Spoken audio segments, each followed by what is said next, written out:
Welcome to M Moroke Landscape Art, and I'm so happy to be sharing this value content with you.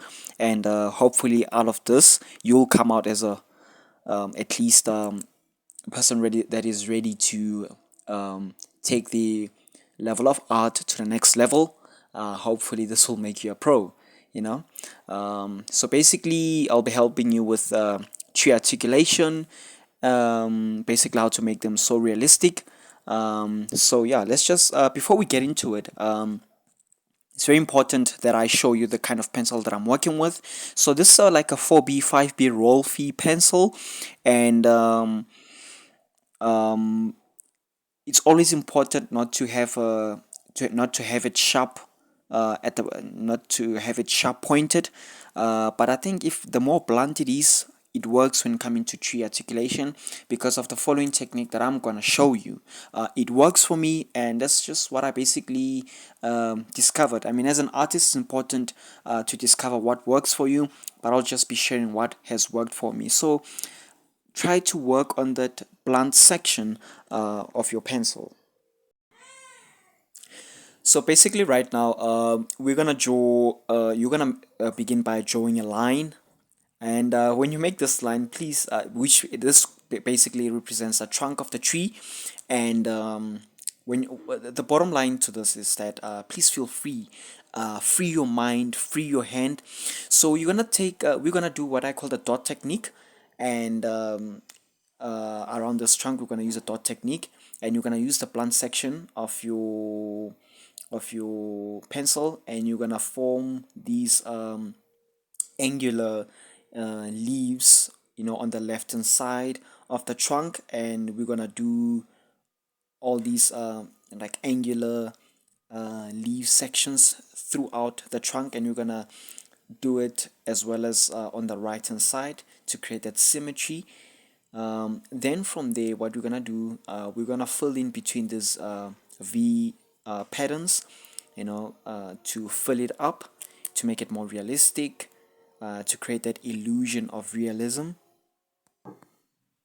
And the trick to the whole thing is to use a light force as you make these dot techniques. Free your hand because you don't want to deal with some unwanted textures on the section of your tree. So make sure that you apply less force as you make these dots. Free your hand and always keep that blunt section of your pencil. So this tree is actually one of the trees that that you normally find on my landscape art projects. And actually, if you want to go and watch, indulge, appreciate, gain some inspiration and courage, can I've actually left some links to those video in the description section of this video, so you can go ahead and watch. So basically, we're gonna begin by drawing the trunk, of course. Don't be too considerate. Just feel free. Have two lines that are almost parallel to one another. Then you're gonna make the branches in a form of wavy, some lengthy waves, almost symmetrical, and you want some to intersect one another, cross one another, and as well as work over the trunk.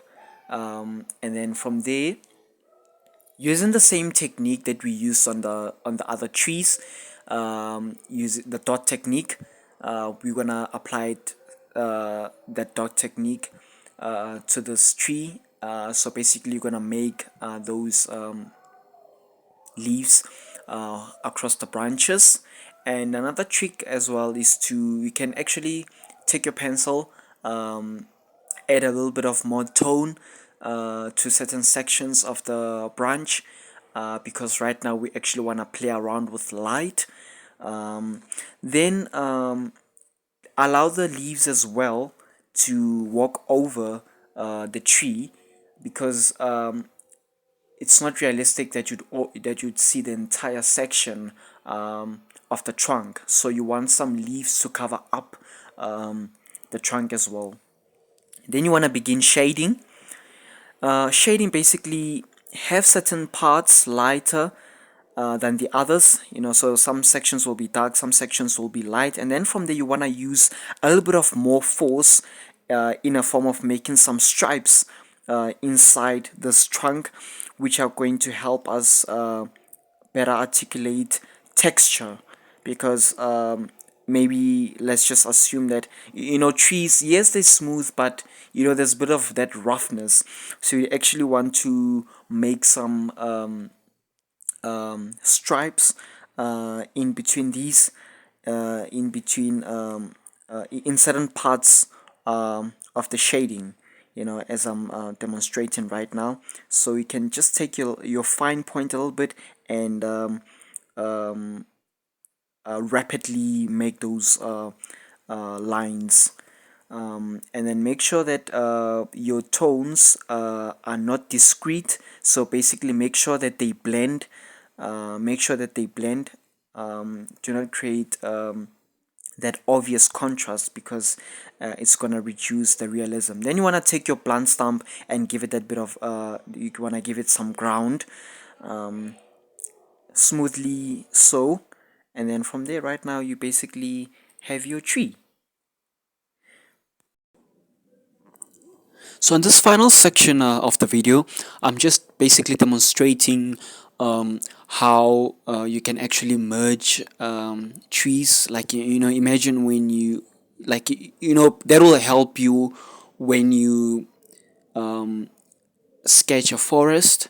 So basically what happens, with merging of trees, to create a forestry scene, the trees either the trees on the front or at the back need to possess a darker tone than the other. So it's just pencil control again. So what you do the dot technique. Um, you do the dot technique. So you want to make sure that the trees behind are, like, perhaps like maybe a little bit elevated than the others, because in that way, that's how you actually create realism. So make sure that the others are higher than the ones that are behind are higher than the ones in the front, and make sure that you give either of them a darker tone, and then between them, make sure that you maintain the space a bit. I mean, it depends on your touch, on your flavor, and as well as perhaps the reference picture, what may be happening there. But sometimes be careful, because when you merge them too excessively, what happens is that it may lose vision. You may lose a bit of realism or sense. But I have actually did this myself in some of my landscape art project, where, like, I literally merged everything, and it still came out well. You just have to be patient. It takes time. But yeah, that's basically the whole trick to this. So please do not forget to comment down below, in terms of what you'd like to know more, and as well as your overall experience, in this mini series. It's a mini series because I'm still trying to, find out what kind of help you'd require from me, and I'm more than happy to answer any question and make some improvements on anything. So if there's something that you didn't understand, I don't mind actually doing another video to to make sure that you understand everything that I taught. So see you on the next video, and links for other sections of the series are in the description below, as well as for my other landscape art projects that I've done. Cheers, see you in the next video.